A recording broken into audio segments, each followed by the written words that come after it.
Hi, Hannah. How are you? Hi, I'm doing well. How are you? I'm doing great. Good. Welcome.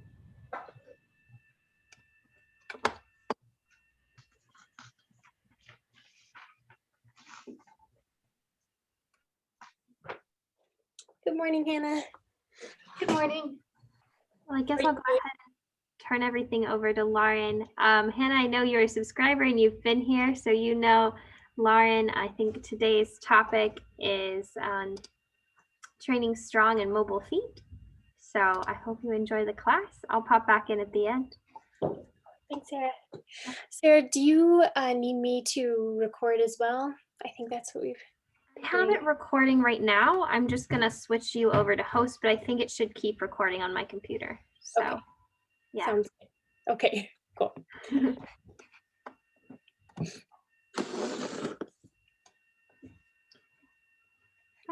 Okay, bye. Thanks, Hannah. Sarah. Oh, okay, so I might just give it like 2 more minutes just to see if anybody, but That sounds good. just, I don't know, really quick. A lot of this is probably going to be a review from what we've been doing in the pre-point classes and stuff like that. So, but hopefully it'll give you a little bit more like cohesive understanding of like why we're doing everything that we're doing. So, yeah. Are there any particular like foot issues that you have seen in your students or for yourself or whatever that I can just be sure to address today? Well, I've struggled with Achilles tendinitis. It developed it, let's see, it was the end of 2018. So I don't know if that counts as a foot issue. Yeah, I think it can be related. Okay. Yeah. And then my left arch kind of collapses in on itself. And it's done that my entire life. So that's obviously an issue. Okay. And then I have 2 students specifically who tend to pronate in first position, like especially bandejams.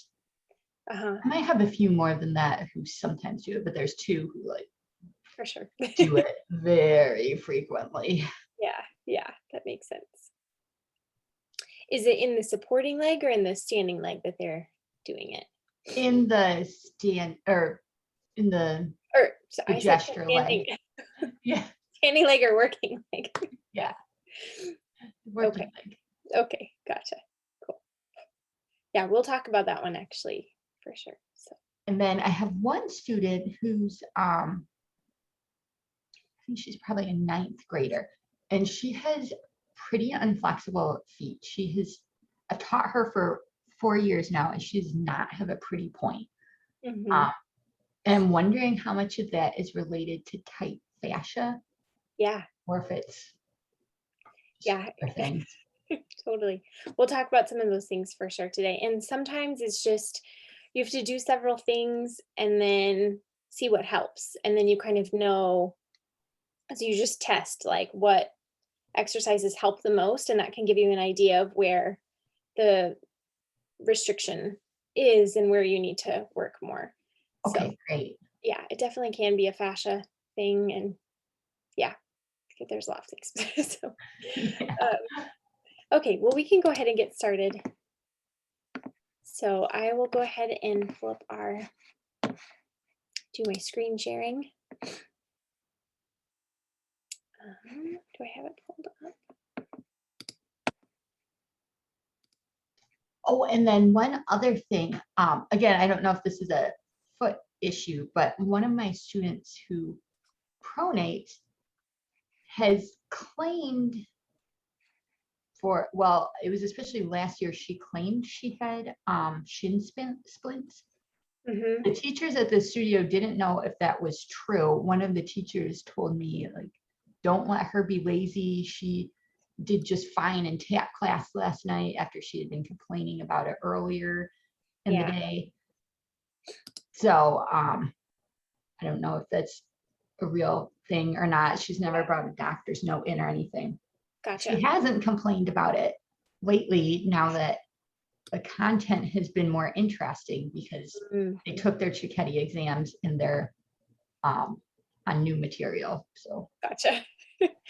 Yeah. Really not sure how true it is, but Yeah, if they have shin splints are like not really a good diagnosis because there can be several. Actually, Lisa Howell has a really good article on shin splints, a free. okay, I'll have to look that up. Yeah, I think it's in her blog or in one of her injury reports. But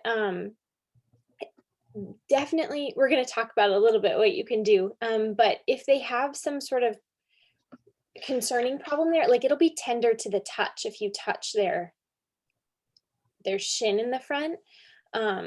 So that's one way you can tell is like, does it hurt if I touch it? And if they're like, oh no, it's probably, it could be a muscular thing too. So it's not that there's not anything going on, but when I get more concerned is when it like the tibia is like tender to the touch. Okay. So yeah. Okay, those are all good things to know. And if I don't answer, or if you have more questions about all those things afterwards, let me know. Great, thank you. So we'll start at the beginning. Okay, so we're training strong and mobile fascia. Whoops, I don't know why my mouse really likes to click ahead.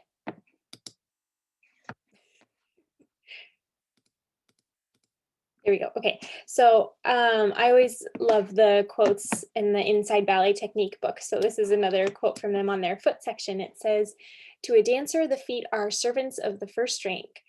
Like tiny feeder roots of a tall, strong tree on which the health and well-being of every leaf and branch depend, the feet are a source not only of strength and support, but also of propulsion, shock absorption, and most importantly, of perception." So even though they're like these tiny things at the end of our legs, they play such a huge role in the mechanics of our dancing. I think even the artistry, because the movement of feet in a dancer can be like the movement of a hand. They can be very expressive.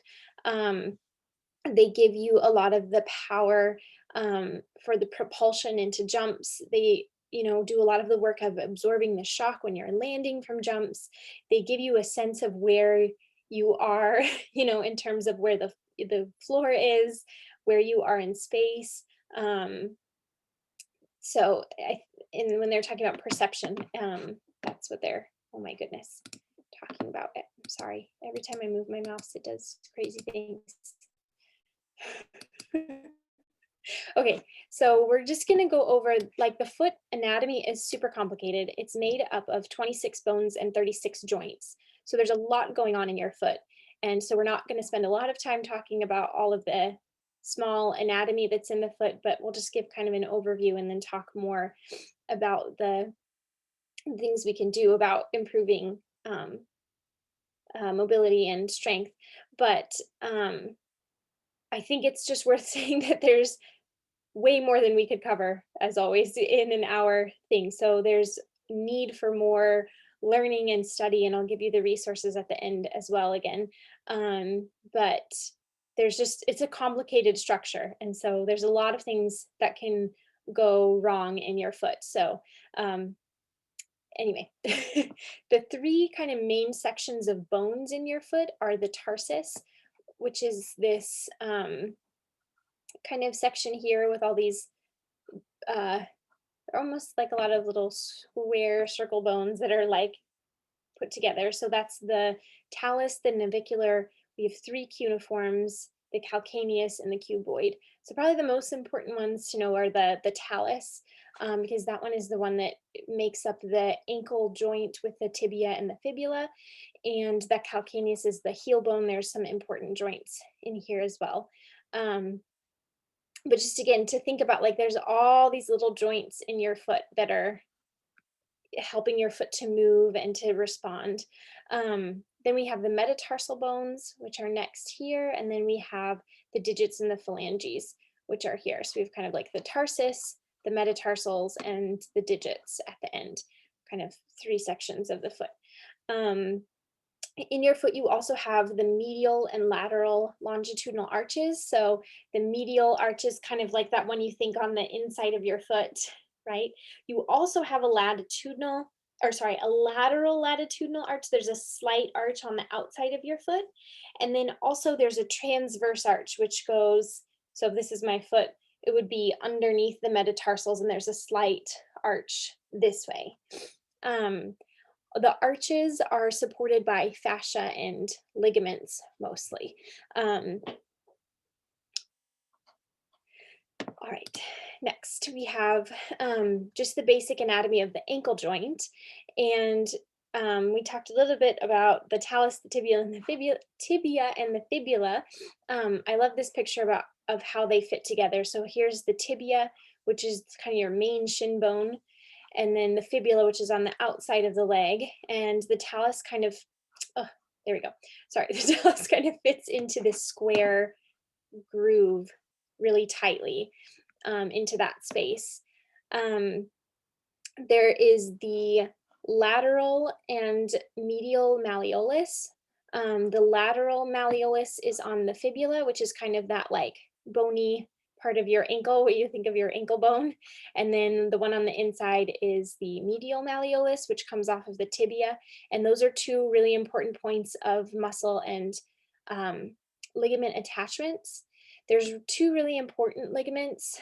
The first is the deltoid ligament, which is on the medial side, so attaching to the tibia on the inside.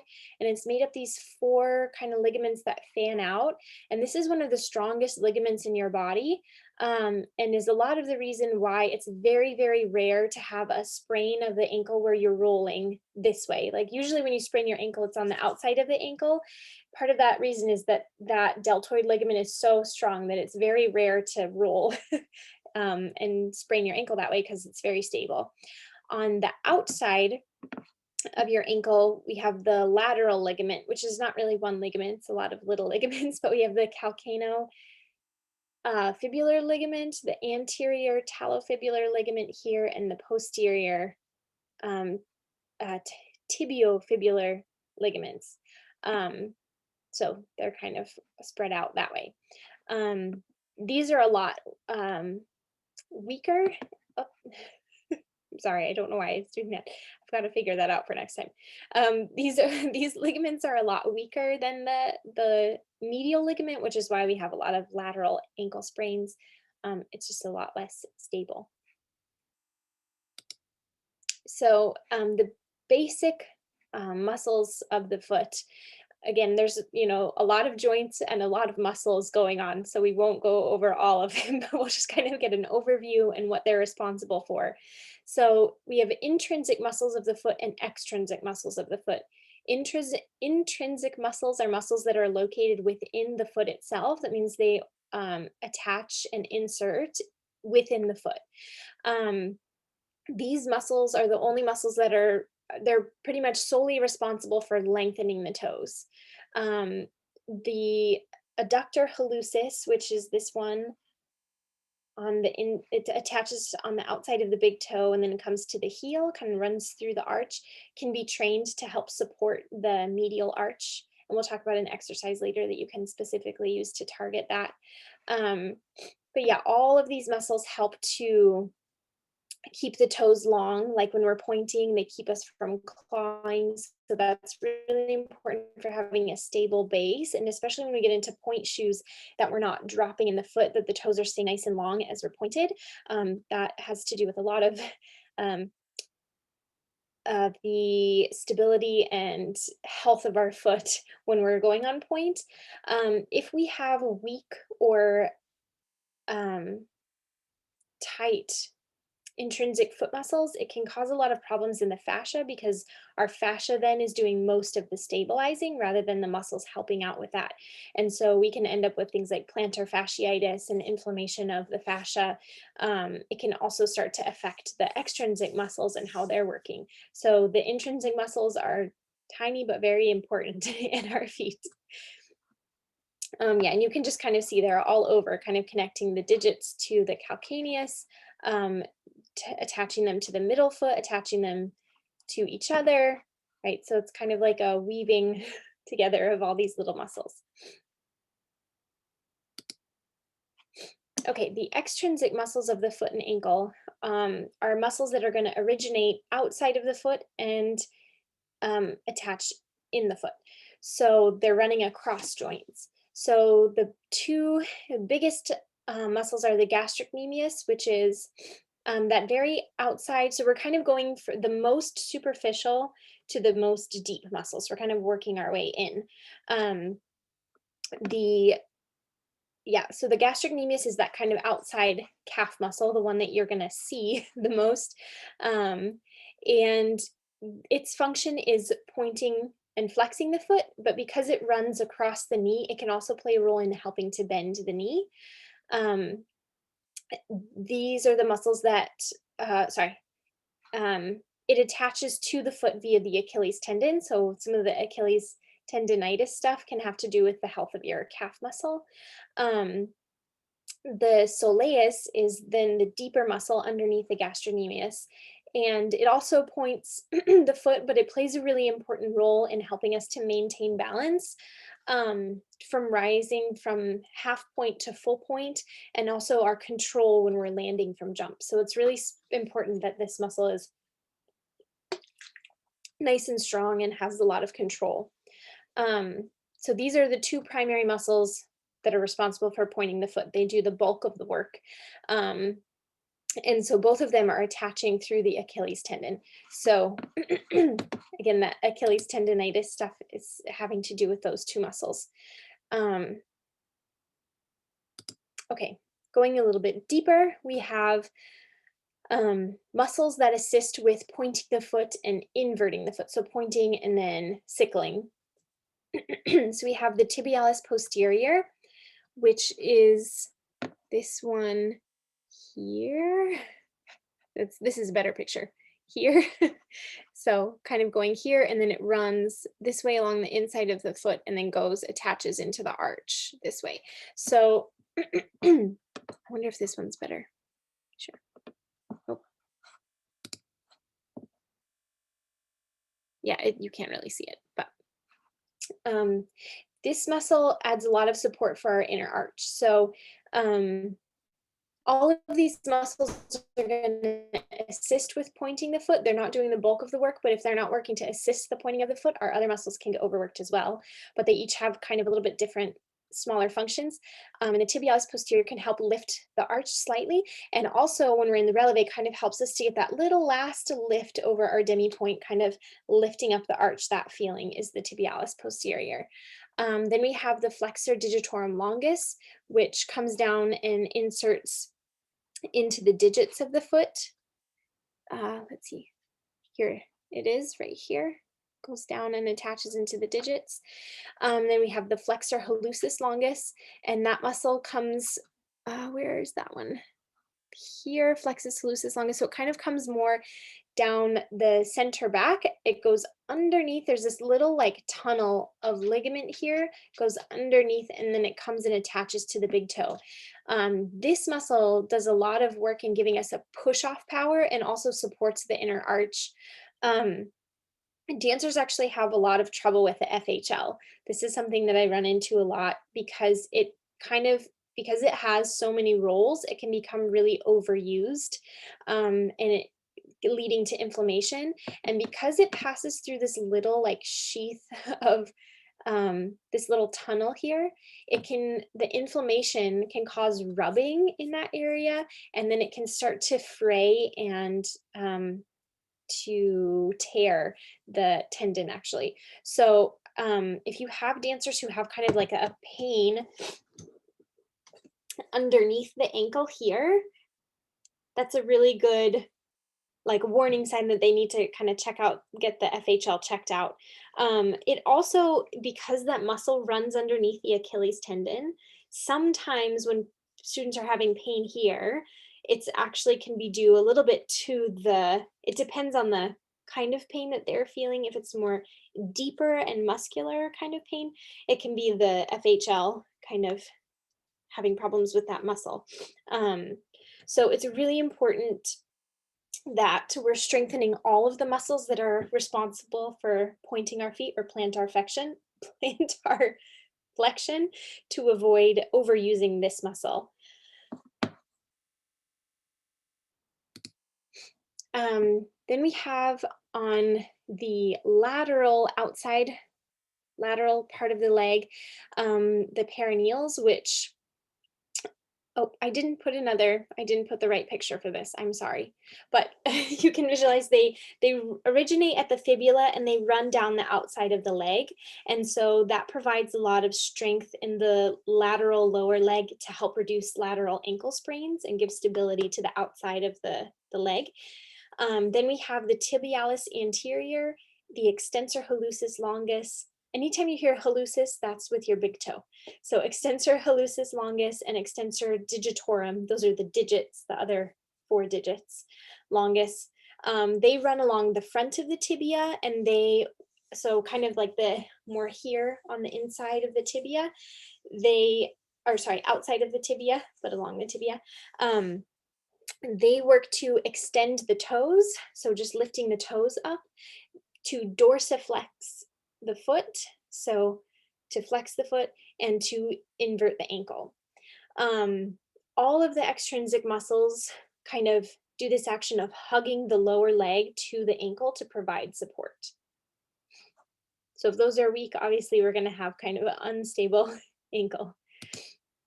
Okay, so now we kind of have like this basic, do you have any questions about that first, Hannah, before we move on to anything else?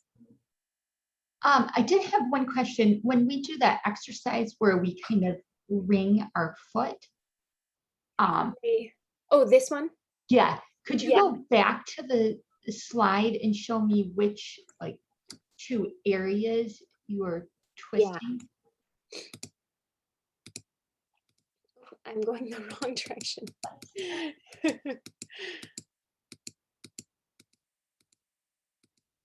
Yeah. So that one, you're trying to get this set of joints to be a little bit more mobile, kind of in the middle of the foot. If you think like, so we find kind of that knobbly bone here, and then we are sort of twisting this. Oh, I'm sorry. So it'll be this set of joints. I was too low. Between the tarsus and the metatarsus. And then when we do the heel, like the doorknob, that's the cal.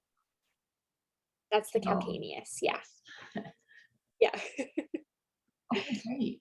Good. And then which muscle did you say can be weak and not? It can affect the arch strength if it's weak. Oh, the tibialis posterior. Okay. There's several muscles. So your this one, oh. So strange that it does that. This adductor hallucis longus, so this intrinsic foot muscle can help. And then also your tibialis posterior, which is this one, which is the extrinsic muscle, and also the FHL, which is the one we talked about, can get kind of inflamed, but that one also can help support the arch. Cool. Okay. So now that we've kind of got a basic view of the anatomy, we'll kind of talk about what we're not going to do when we're trying to get mobility and strength in our foot. So I think the most important thing is we don't ever force stretching of the foot.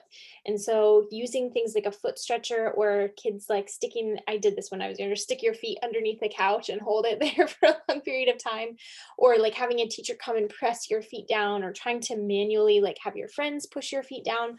All of those things are just not the most helpful and can cause a lot of injury and wear and tear on those, all those tiny little joints and ligaments and fascia and tissues in the foot. We need to also be strong. And so sometimes when we're doing that sort of forced manipulation, we can be causing damage to those tissues, but we're also adding maybe too much mobility without adding the strength on top of it to handle. So whenever a student experiences pinching either in the front or the back of the ankle, they should stop. There's no point in pushing into that pinching. Also, any sharp or kind of intense pain in the foot or ankle is not worth pushing through. That's been a learning curve with my students here, is getting them to realize, like, if something is hurting, like, you have to stop and tell me so that we can, it doesn't mean you have to completely stop class. Maybe we do things on flat shoes today instead of releve, but I think that sometimes there can be a mentality of, oh, just push through it, get through it. And it's just leads to more damage in the long run. And it's just not worth it with these like young dancers' bodies that we have. So helping them to understand that too, because I think sometimes they feel so much pressure to keep going and to be tough. And it's really important that they understand that it doesn't mean that you're not tough. It just means you have a human body that sometimes needs to stop and take a break. So helping them to understand that and then reinforcing that as teachers is really important to help prevent injuries. But mobility exercises should also, should bring the sensation of the muscles and tissues lengthening gently. There should be kind of more of a broad, long area of stretch rather than a sharp or really pinchy pain or an extreme pain. It should be more of like this broad sense of stretch and release.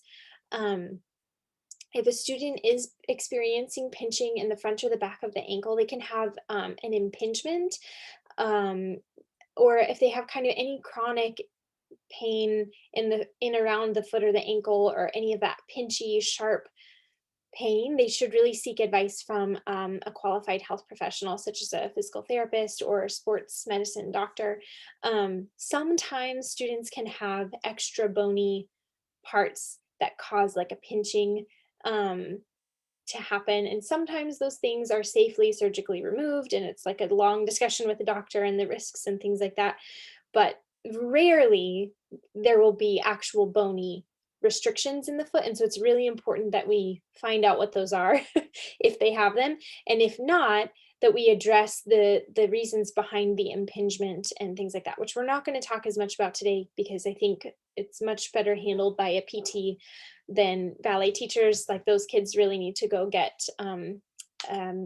help from a PT or something to address those things. So again, a dancer should never push into pinching or sharp pain. It'll just make the inflammation worse and the problem continue to exacerbate. So, okay, so there's some important mechanics that we need to talk about. Rolling in the arches, like you were talking about, that pronating in is a really common mistake that instructors, obviously, we need to correct. In my experience as a dancer, a lot of times I'll have teachers tell me to pull up the arches, and most of the time, the reason that students are pronating is actually because they're forcing the turnout from the ankles, and we actually need to gain more strength in the hips and the turnout muscles to keep them from pronating. So I think a lot of times when we just give the cue to lift your arches, because that's the problem that we're seeing, students will just hide that fault by kind of bracing their arches up. And this causes a lot of stiffness and problems in the foot because we're just kind of holding the foot, and it causes a lot of tightness. I have a student who has been doing this for years and years, and we're finally like starting to work through the tightness in her feet. And she, because she was doing all of this bracing, wasn't able to plie properly. And to, we'll talk about it in a little bit, but it basically just caused her to have a really, really short plie. And as soon as we got her to actually turn out from the right place and to relax those muscles in her feet, she's gained like so much more room in her demi plie. So I think also there's this idea that we have like this short Achilles, and we'll talk a little bit more about that later. And really it was an issue with her turnout muscles that like trickled down her leg and led to these other problems. So it's really important when we're addressing problems with the feet that we look higher and we make sure the mechanics of the hip and the knee are working properly. So just an example of this. So you can stand up, and we've, I think, done this kind of before in our pre-point class, but oh, my dog got me stuck. So you can stand up and just keeping the foot stable. Let me maybe take off my socks, you can see my foot actually better. Just standing with my foot parallel if I turn out my thigh, the arch is gonna lift. And if I turn in from my femur, the arch is gonna slightly depress. And it's really important that we actually have this movement in our foot when we turn in and out. So when students are standing in turnout position, if they're forcing the turnout right from their ankles, they're just doing this with the ankle to appear that they have more turnout. That's usually why they're rolling in. So if we can get them to turn out from their femur, right, then the arch automatically lifts. So if I turn in from my femur, my arch is going to drop. If I turn out, then the arch is lifted. Does that make sense? That mechanics. So now when I see that rolling in, my biggest cue for students is to turn out from the top of the leg. And to let them know, like if you feel your weight on the inside of your foot, you need to check your turnout. So helping them to understand that connection too, because it's the role of the foot to give us that perception again. So if I have the perception that my pinky toe is not evenly weighted on the floor, I need to check my turnout, and I also need to check that I'm not, dropping in my arch if that's the issue for that student. The other thing that happens is when we're plie, going into a plie and stretching the leg, going on to releve and coming down. The talus bone, that little kind of square bone that sits between the tibia and the fibula, when we plie, it kind of slides back, and all of the bones in the middle of the foot kind of expand. So you can think like when we're landing from a jump, the foot's kind of expanding to help absorb the shock.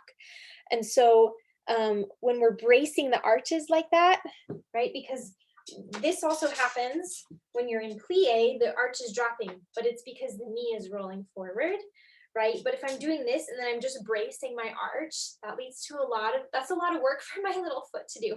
So we've got to make sure that we're turning out from here, and I can't bend my knee as much this way, right? If I turn out properly and I allow the movement in my foot, I have so much more range in my ankle to plie. Yeah, like ridiculous, right? And I have a pretty long Achilles anyway, but or long Achilles, flexible, whatever.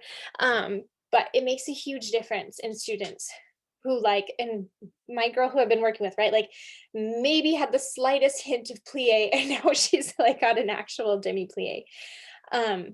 So when we plie, the bones kind of expand and spread apart, and that's really important also for preventing injury because it's taking up the shock absorption. Then when we stretch the leg, it comes slightly forward. When we go to releve, the talus actually pushes further forward, so there's a little bit of instability there. So the rest of the bones and the ligaments and muscles kind of draw together, so it kind of tightens like that. So that's another good exercise to have students do, just to think about that talus bone moving back when we plie, and then bones expand. And then as you stretch, notice how that changes. And when you go to releve, notice how the foot kind of draws together to gain stability. Another really important thing to look out for is weight placement. So if we have a backward weight placement, because a student can't quite get up on their demi point, right?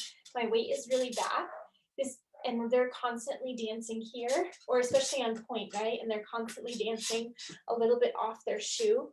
That causes a lot of overuse and tightness in the lower legs. So students who have that reduced range really need to proceed with caution and absolutely shouldn't be placed on point until they have the appropriate range in their foot, which is a really hard conversation, I think.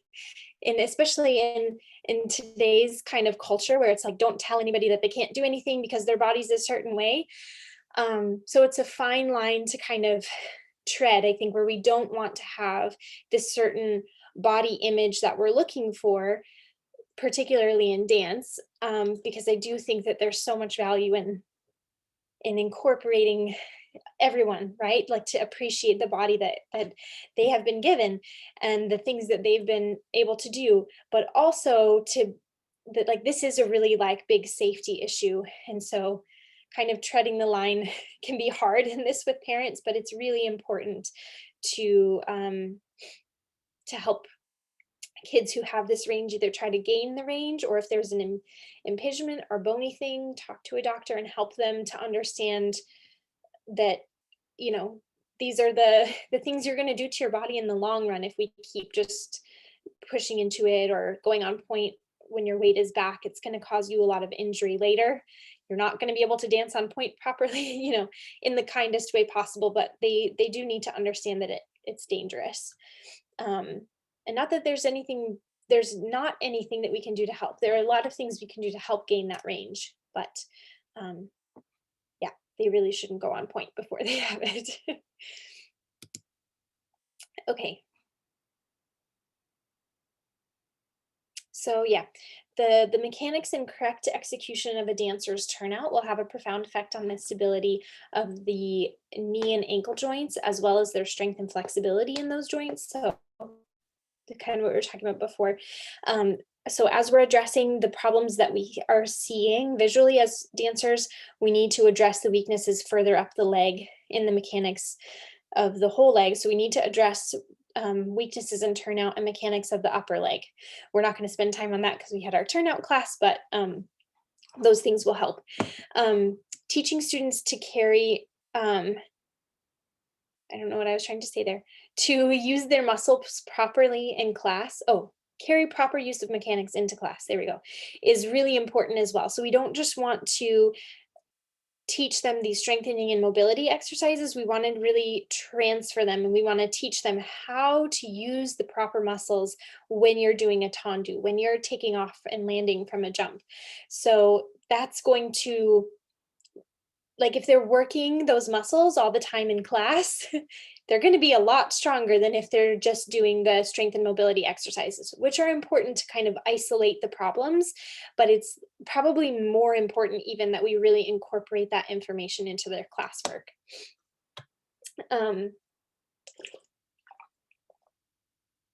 So we'll talk about some exercises later that'll help do that, but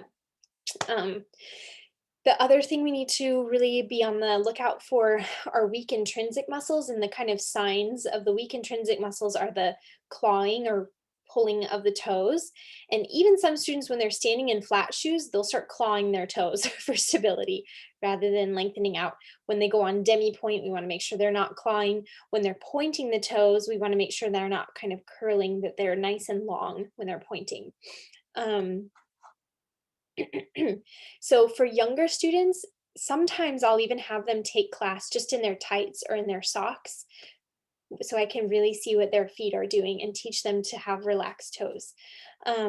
Another sign that we need to look for is a tensing of the tendons in the front of the ankle. And when you see this in students, it's usually a lack of control in their turnout or poor weight placement. Their weight placement's a little bit back, so the tendons in the front of their ankles are really gripping for stability. Or they're trying to turn out from the ankle and the tendons are really gripping rather than relaxing. So yeah, that's another clue that we need to look for other things that are going on. Okay, so do you have any questions about that section, Hannah? Could you just repeat what you had said about the tense tendons in the front of the ankle? Oh yeah, let me show that actually. To happen from, yeah, weak turnout or weak turnout or improper weight placement. So if their weight is a little bit back. So let's see if I can get my, so if they're kind of, I don't know if you can see the tendons in my foot, but they're kind of there, gripping and tensed up like that. We want those tendons to be really soft in the front of the ankle. They can, it's okay for them to kind of flicker on and off, but if they're just kind of tensing and holding, then we know we've got some problems.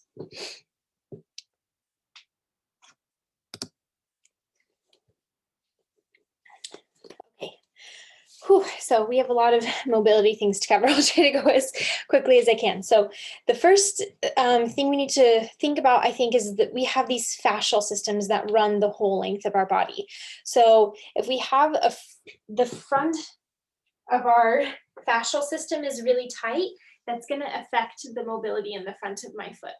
So with all of these mobility exercises, it's really good idea to test like the Demi Point range, test your point range, do the mobility exercise, and then test it again and see if how much of an impact it had for that student.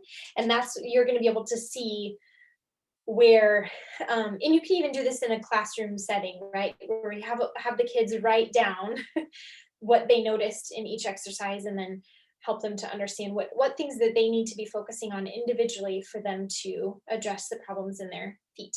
So the first fascial system that it can affect is like the anterior, right, which I was just talking about. So anything, the hip flexor fascial releases that we've done in previous classes, the one particularly that can help is this one, keeping the heel up and then reaching this way. So you're really also pulling the fascia all the way from the top of the foot. The other one that can affect is the posterior, right? The back fascial systems. That's mostly for our flexibility, flexing the foot, right? And having that mobility.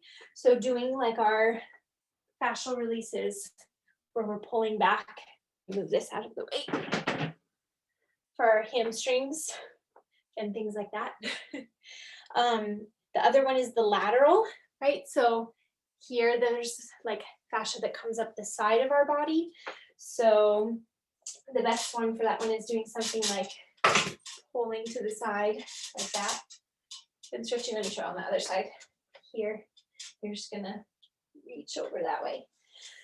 And that one actually, surprisingly, has a really big effect on Demi Point range, I found. So yeah, looking at the fascia. So then when we're addressing a short Achilles tendon, along with looking at the mechanics and things that we talked about earlier, some of the best things are massaging the lower leg. And if we have time, we'll go over it, but basically just gently massaging the calves. We've done this in the pre-point classes a lot. Massaging the calf on the inside, on the outside, massaging the front of the leg, massaging in the center of the arch and in the foot. And Lisa Howell recommends that you do a half an hour of self-care on your lower legs for every 5 hours of dancing. So giving kids a specific massage, you can do like the ones found in her Lisa Howell's resources. Also the PBT ball massage, if you're trained in PBT, with the fascial massage with the foot can also help because that fascia is connected up through the leg. Calf stretches, so doing a straight-legged calf stretch for 30 seconds, and then a bent leg calf stretch for 30 seconds at a time. And doing those after, helping students to start doing those automatically, like after you have a really intense point exercise, just give yourself a gentle calf stretch. Or after a really intense jump exercise, give yourself a gentle calf stretch. One of the best things that I found that was through Lisa Howell was the cupping. And so I'll just show that briefly. So if you want more information, and I think you have gotten Lisa Howell's thing now, Hannah, but for yeah, I asked my husband to get me the how to improve your point range book for Christmas and a cupping set, and I love it. Yeah, it's so wonderful. It's a wonderful recommendation. Yeah, it's basically a set for the people who are watching this later. A set you can buy on Amazon. This brand is Hansol, Hansol, and they're not super expensive, but you basically, see if I can do this.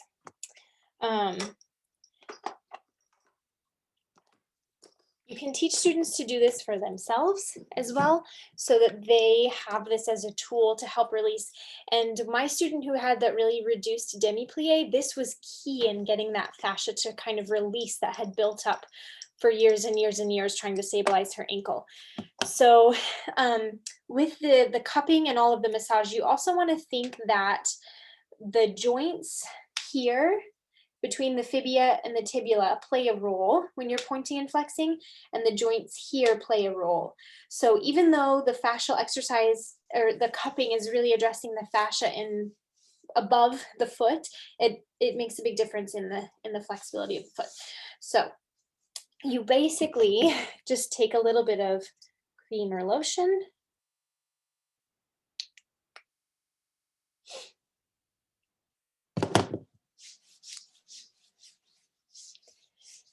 And then you're going to take the cup, and there's different sizes. You can kind of play around what size works the best, kind of smaller sizes for smaller muscle groups.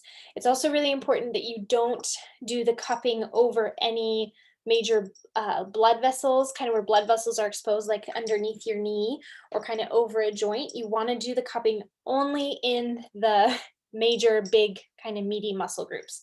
So you take the little suction gun and pull up till the skin is right about, it shouldn't be any higher than the first line on the cup. So you can kind of adjust to feel how much you need. And then you want to keep the cup moving, and you're just pulling it along the fascia this way. If you feel like you get to a tight spot, and sometimes you have to just resuction, that's normal. If you get to a tight spot, you can go across sideways this way, and then return to going up and down the leg. And it's amazing how much of a difference that makes. I have used it for myself. I have a lot of problems with the IT band on my right side for some reason, and I've been using it there, and it's like provided relief for that I have not found any other way yet. So it can be also used in other ways, but it's really helpful for gaining mobility in the leg. So you can do it all along here, like right up and kind of to that ankle here, all the way up, doing it over this joint on the outside here where the fibula meets your knee, and doing it kind of up here can be really helpful, all the way down your leg and the front of the shin. So yeah, that can be super helpful. You can do it on the inside of the arch of the foot. It's a little bit harder because the suction doesn't quite stay, and you want to be really gentle and careful with that one. But okay, so there's cupping.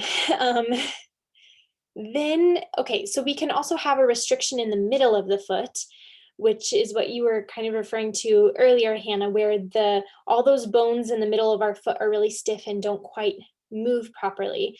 So one of the best things I found for this is the 3D, this should say 3D calf stretch, not 3D calf massage. Sorry about that. So we're basically taking that idea of turning in and out the femur and the mobility that it puts into the middle of the foot. We're putting that into practice in this exercise. So first one, you're going to step just on your big toe just to stabilize it. You're not putting a lot of weight on it. You're just stabilizing your foot. And then you're going to have your dancer turn out the top of your thigh and then turn in the femur. And there should be a pronation, lifting of the arch, and then a depression of the arch that happens as they do that. This one is also really helpful if you have a shallow demi-plie. This can help gain a lot of mobility. So do that, and then once they feel comfortable with that, you can have them go into a gentle calf stretch. You don't want it to be the biggest calf stretch. You don't want to feel no stretch. You just want to feel a little bit of stretch. And then you're going to do the same thing. Turn the femur out, turn it in. So we're looking for that mobility in the middle of the foot, of lifting the arch lifting and depressing, not because they're moving the muscles in the foot, but just because that's how the leg responds, or the foot responds to the leg turning in and out.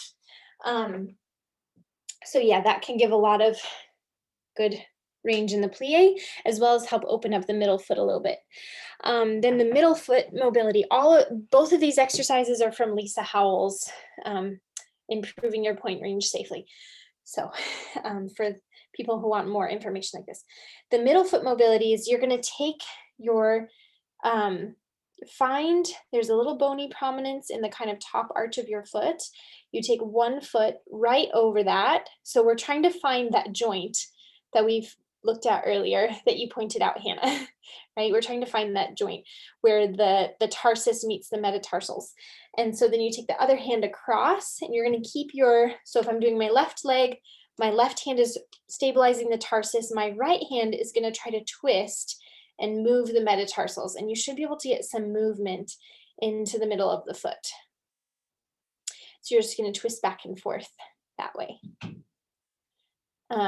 So, right, if we have, just thinking about how that talus moves, if we have restriction in the middle foot mobility, it's going to restrict how much your foot is able to do that as the joints are kind of moving and sliding. Let's see. Okay, so for a reduced Demi Point or point range, again, we can do the lower leg foot massage, the PBT ball massage. You can also have the students, particularly for a Demi Point restriction, have them massage underneath the big toe across here. Cupping also, you can do a little bit in the foot. As far as stretching the feet, we want to be really careful and gentle with the stretch. So the best one, these are from Lisa Howell as well. You're going to sit kneeling with your heels inside the sits bones, and your toes are not going to touch, so we make sure that we're not sickling the feet. And then you can have the dancer just lift the knee this way, and they should get a broad general stretch in the front of the ankle. It shouldn't be anything sharp like we were talking about before. So they're just going to hold that for 10 seconds at a time, and they can do about 3 sets of 10 that way.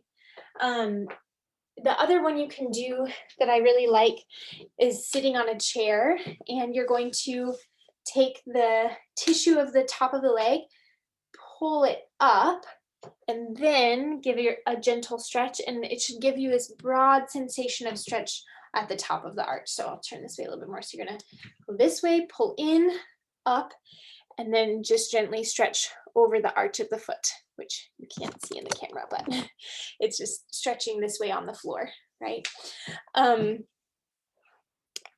The other thing you can do if you have a student who does have a quite flexible arch and they don't feel anything with the kneeling stretches, have them put a little blanket underneath just their toes. So then when they're stretching their foot, they have a little bit more to kind of anchor off of.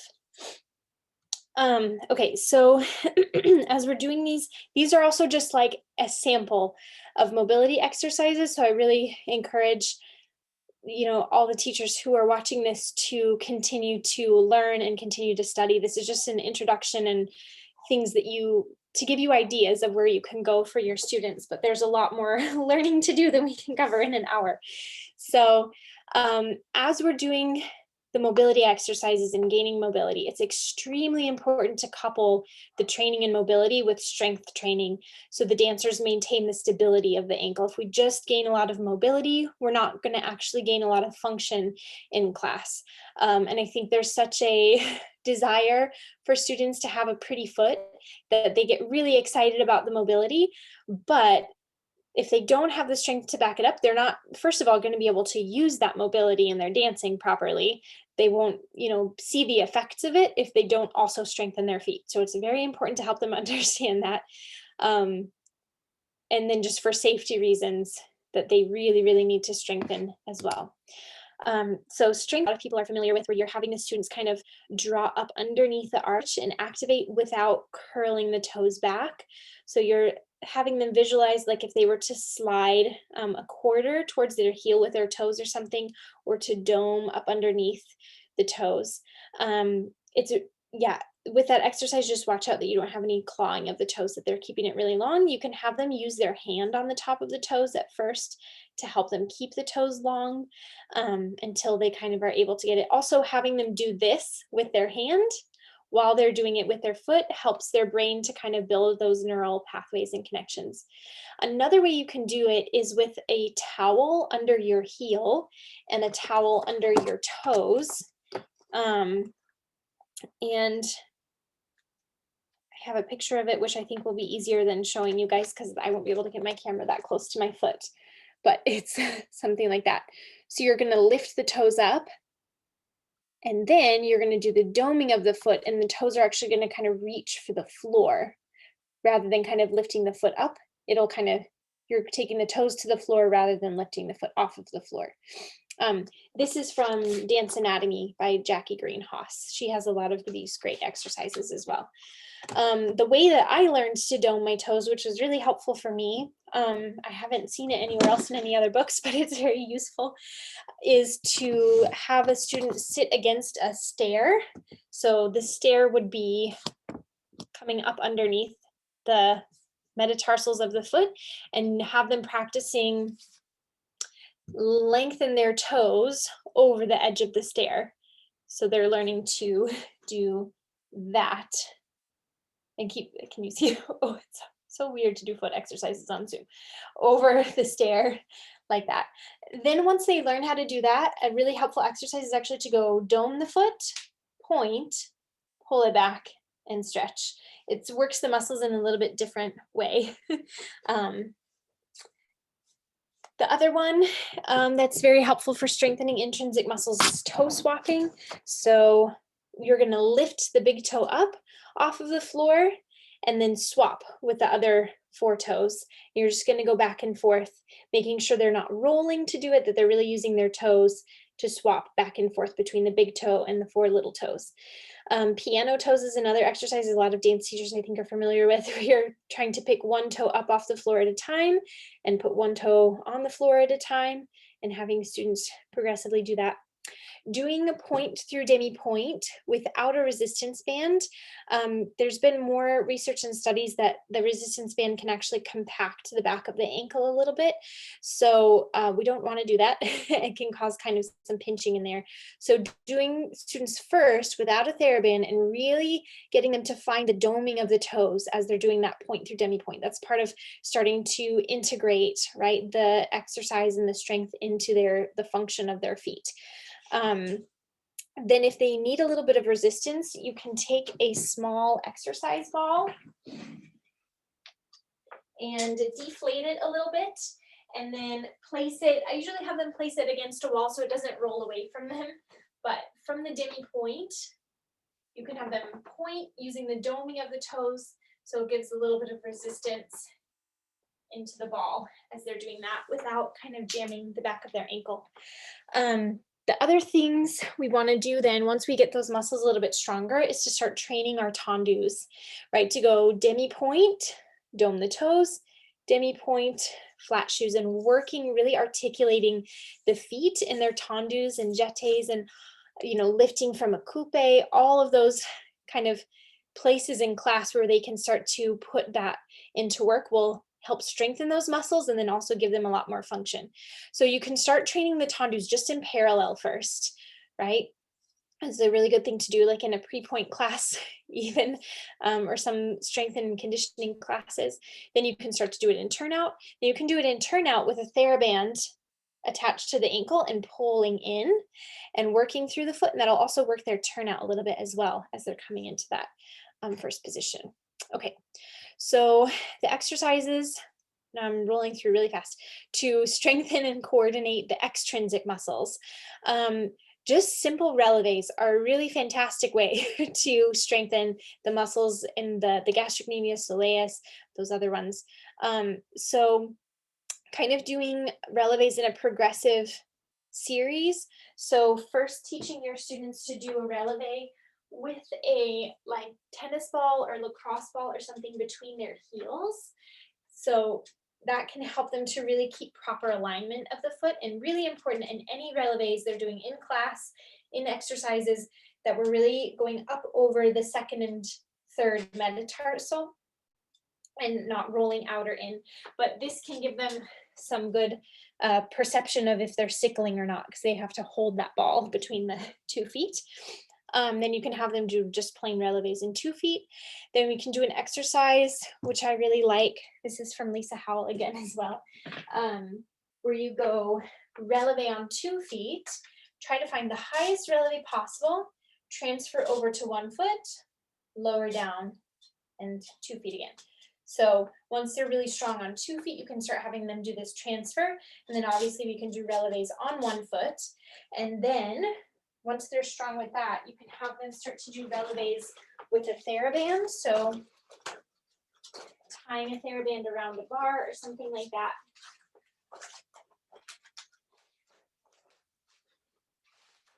and you're gonna have them pull away from the bar a little bit. So the Theraband is trying to pull my ankle into a sickle. So the muscles on the outside of my ankle are having to work to keep the ankle straight and stable. So you want to do it on both sides. So do this way, and then you can have them turn around and do it the other way. So we're strengthening those muscles that kind of are hugging around and supporting the ankle on releve. Another one that I really like is the seated rise. And this one is really helpful to train the tibialis posterior, that one that supports underneath the arch. So basically you're going to, see, can you see my foot? Yeah. Just sit and visualize that muscle coming up underneath and going underneath the ankle into the arch, and do your rise, and then check that you didn't engage your calf muscle. So you should be able to do this action without the calf muscle engaging. It should be pretty soft. You should be able to kind of jiggle it and be really soft. Then you know that you're using the tibialis posterior. So it's just very simple, going up and back down, visualizing that little muscle working underneath to give the little lift underneath the arch when you get to the highest releve. So when you're doing a releve, weight bearing, your calf muscle is obviously going to work. So this is not something we want to look for in students when they're just doing a normal releve. This is just an exercise to isolate that tiny little muscle. So if that makes sense, you should just be able to do it without the calf muscle engaging, and it'll be working that. The other one we can do are Soleus Rises for our soleus. And you're basically going to do a releve with bent knees. You're going to go bend the knees, lift the heels up, put the heels down, and stretch. And that's going to give a lot more control and strength to the soleus, that deeper calf muscle. Okay, so doing a point through a Demi Point with the Therabands to the side. So if you've taken the Valley 5-8 now classes, 3-point class, you've done this one every week probably. You take this Theraband on the outside of the foot. This is another Lisa Howell one. And then you stick the other foot across and you practice Demi Point through point on this leg. So again, we're teaching the ankle to have stability and control while we're pointing the foot, right? And making sure again that we're working through the doming of the toes. We're always keeping that working the intrinsic muscles. Okay, another great one to teach students to land from a jump, and I don't have a memory foam pillow here, but it could be a memory foam pillow, any kind of cushion where they can kind of get the proprioception to land. You're going to have them stand on top of a yoga block. This is one from the PBT exercises. You're going to stand on top of a yoga block and have the foam memory pillow here, and just have them practice rolling through the foot into the plie and springing back up. So they're really getting the perception of releasing the toes, absorbing the shock, and then pushing through the foot. And the pillow just gives them that extra little bit of proprioception to feel what their feet are doing when they're jumping and landing.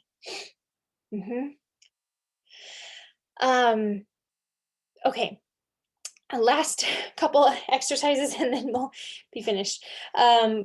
This one is another Lisa Howell, really good one for coordinating the muscles when you're landing from a jump. So you're going to have your students do a releve in first position. And then you're going to have them, that we wouldn't normally do this, but in a jump, this is what happens. You start to bend the ankle and the knee at the same time. So you're going to have them go from first position and feel like they're landing from a jump, up to first position, land from a jump. So you want them to specifically bend in the ankle and the knee at the same time.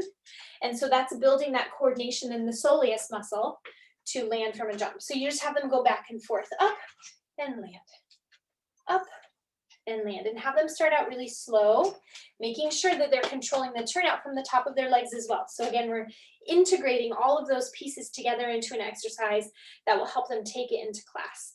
And then once they get really comfortable with it, you can have them take up the speed and start to do it faster. Okay, so for those muscles in the front of the shins, sometimes they can get really weak actually. And because we're pointing so much, it's almost like the tissues start to kind of pull away from the front because these tissues aren't working this way. And so when I had problems with shin splints, I don't know what actually was going on in my leg, but I had a lot of pain here because these muscles were, I think, actually weak.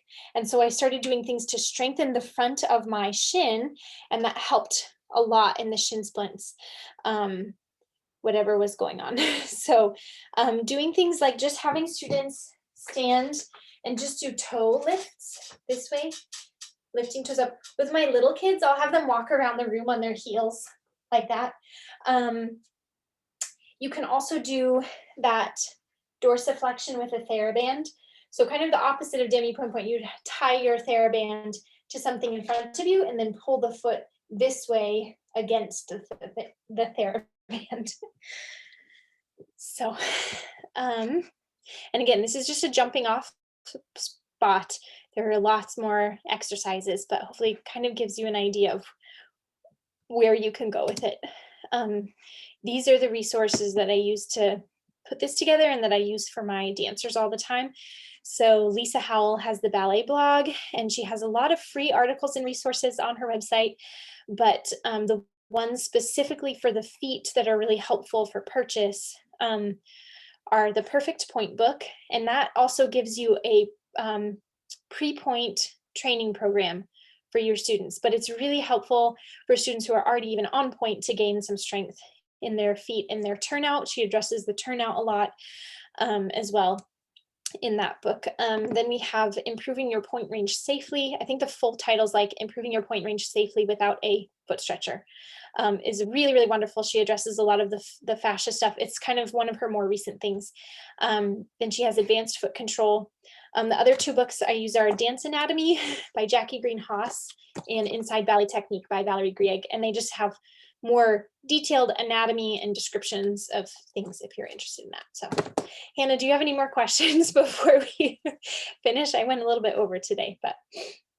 I don't think so. That was really helpful, especially seeing the bones and muscles of the foot. Yeah. I don't think I've ever actually looked at pictures that showed them in such detail. And Yeah. I did not know that the intrinsic muscles are just the muscles within the foot. Yeah. I've heard that term over and over, but I really right. You're like, what is that? Meant. Totally. So that's helpful to know what it means.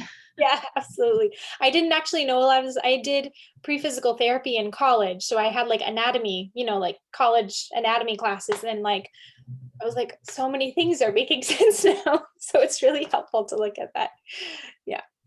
Awesome. Well, thanks so much. Thank you very much. Yeah, you're welcome. Oh, Hannah, I wanted to ask you really quick. We're trying to, sorry, Sarah, I'm keeping you late. We're trying to start, you know, thinking of our next classes. So if you have any ideas of things, one of the ideas we had is talking about bringing dancers back from quarantine or helping them to recover from an injury. It's kind of similar pathways, but if you have. I was actually just thinking about the idea of helping dancers come back from injuries myself. I think I was thinking about that yesterday. Yeah. And I really like the quarantine idea too, because injuries or not, that's kind of something that everyone has gone through, and strength and stamina has suffered for everyone. Yeah, absolutely. Yeah. So if you think of anything else too, just email us and great, I will. Yeah. Great. Thank you so much. Good. You're welcome, Hannah. Have a good one. You too. Thank you both. May 17th is our next Instructor Insights class, Hannah. So I know you've been consistently coming, and we'd love to have you there again. Thank you so much, Lauren, for teaching today. Thanks, Sarah. Bye, guys.